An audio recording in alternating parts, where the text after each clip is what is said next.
আসসালামু আলাইকুম, আশা করি সবাই ভালো আছেন। অনেকদিন পর একটা ভিডিও আপলোড করছি। আজকে কিছু গাইডলাইন্স আমি শেয়ার করব যাদের হাতে শুধুমাত্র 20 থেকে 25 দিন আছে।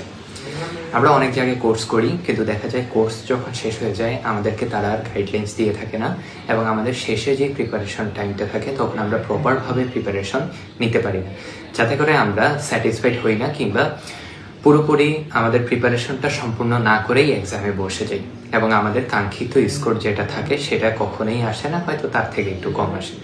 সো আজকে আমি 8-9টা টিপস শেয়ার করব যেটা আমরা ফলো করলে শেষ 20-25 দিন আমাদের ভালোভাবে প্রিপারেশনটা শেষ হবে এবং আমরা খুব ইজিলি কনফিডেন্স সহকারে এক্সামে বসতে পারবো।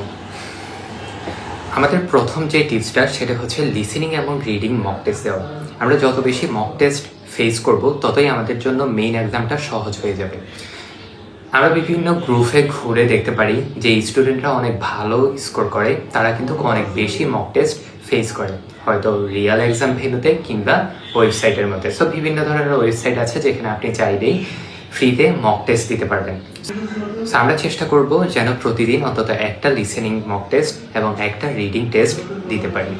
আমাদের 2 নাম্বার যে টিপসটা সেটা হলো ডেইলি 2 বেলা স্পিকিং প্র্যাকটিস করা।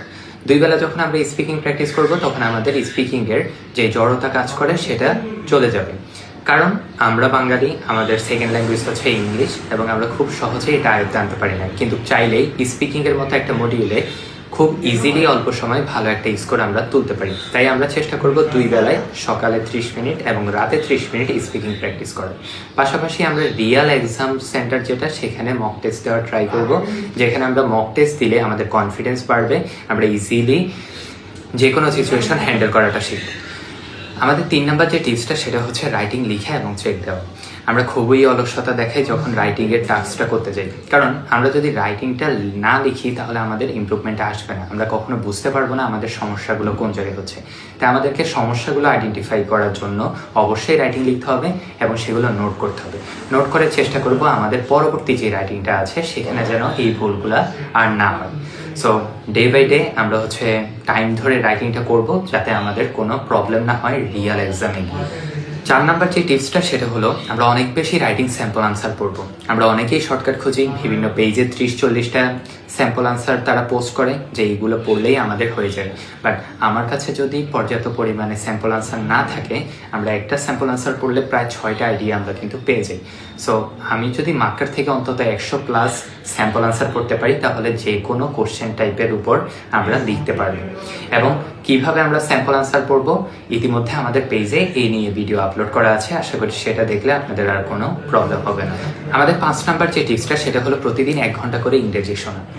আমি একটা ইংলিশ টেস্ট দিতে যাচ্ছি, আমার যদি ইংলিশে দুর্বলতা থাকে, আমি যদি ইংলিশ আন্ডারস্ট্যান্ডিংয়ে আমার প্রবলেম থাকে, তাহলে কিন্তু আমি ভালো একটা স্কোর করতে পারবো না।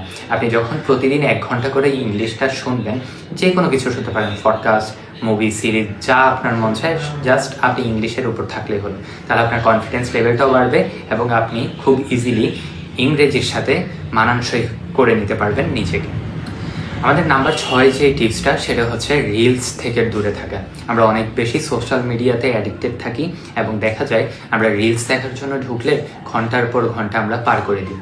সো 2টা জিনিস আমরা করতে পারি, একটা হচ্ছে নিজেদেরকে কন্ট্রোল করা আর আরেকটা জিনিস হচ্ছে ডিঅ্যাক্টিভেট করে দেওয়া। আমাদের এই প্ল্যাটফর্মের ম্যাক্সিমাম স্টুডেন্টের আইডি ডিঅ্যাক্টিভেট থাকে, তারা সোশ্যাল মিডিয়া থেকে দূরে থাকে যতদিন আমাদের কোর্স রান করা হয়। এবং আরেকটা জিনিস যেটা সেটা হচ্ছে নিজেকে কন্ট্রোল করা। আমি আমার প্রিপারেশনে যে জিনিসটা করতাম, 2 ঘন্টা আমি প্রিপারেশন নিতাম, 10 মিনিট রিলস দেখতাম, তারপর আবার 2 ঘন্টা আমি প্রিপারেশন নিতাম, তারপর 10 মিনিট রিলস দেখতাম। কিন্তু 10 মিনিটের জায়গায় যদি আপনি 1-2 ঘন্টা লাগিয়ে দেন তাহলে আপনার সময়টা আপনি নষ্ট করছেন। খেয়াল রাখতে হবে আমাদের যে সময়টা, এটা একবার গেলে এটা কিন্তু আর ফিরে আসবে না।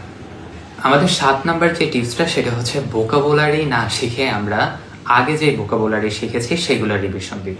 আমরা আমাদের আইএলটিএস এর প্রিপারেশনে প্রচুর পরিমাণে ভোকাবুলারি শিখে থাকি, কিন্তু দেখা যায় যে অনেক স্টুডেন্ট এক্সামের আগের দিনও ভোকাবুলারি শিখে। আপনাকে শিখতে হবে ভোকাবুলারি কীভাবে শিখে লাগে, কীভাবে মনে রাখতে হবে। আপনি আজকে একটা ভোকাবুলারি শিখলেন, আপনি চাইলেই কিন্তু সেটা অনেক দিন মনে রাখতে পারবেন না। আপনাকে এটা রিভিশন দিতে হবে। কয়েকদিন যখন আপনি রিভিশন দিবেন তখনই আপনার এটা মাথায় পড়বে।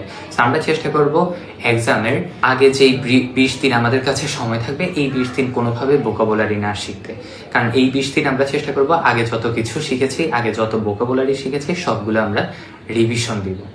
অ্যান্ড আমাদের আজকে লাস্ট যে টিপসটা সেটা হলো নিজের প্রতি বিশ্বাস, আল্লাহর প্রতি বিশ্বাস রেখে আমাদেরকে প্র্যাকটিস করতে হবে। যার কাছে আমরা করি তার গাইডলাইন্স মেনে চলতে হবে। সেই অনুযায়ী আমরা প্রিপারেশন নেব, ইনশাল্লাহ ভালো একটা জায়গায় যেতে পারবো। মানুষ হার্ডওয়ার্ক করলেই ভালো কিছু পায়। আপনি হার্ডওয়ার্ক করবেন না, আপনি ভালো কিছু পাবেন না।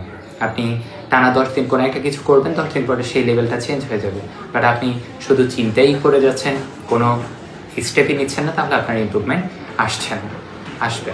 সো আমাকে এই জিনিসগুলো খেয়াল রাখতে হবে। একটা স্কোর আপনার ফিউচার চেঞ্জ করে দিতে পারে। আপনি একটা ভালো ইউনিভার্সিটিতে যেতে পারবেন। বাংলাদেশেও অপরচুনিটি আছে, বাইরের কান্ট্রিতেও অপরচুনিটি আছে। সো আমরা ট্রাই করব পুরোপুরি ফোকাসড হতে আমাদের প্রিপারেশন। সো ওভারঅল আজকের এই টিপসগুলো আশা করি আপনাদের অনেক কাজে আসবে। আপনারা ভালো একটা কিছু করতে পারবেন এবং শেষ 20 দিন যদি খুব সুন্দরভাবে আমরা এই টিপসগুলো ফলো করতে পারি, তাহলে আমাদের কখনোই প্রিপারেশনের ফ্লোটা নষ্ট হবে না, বরং আমাদের যে লেভেলটা সেটা আরও ইমপ্রুভ হবে।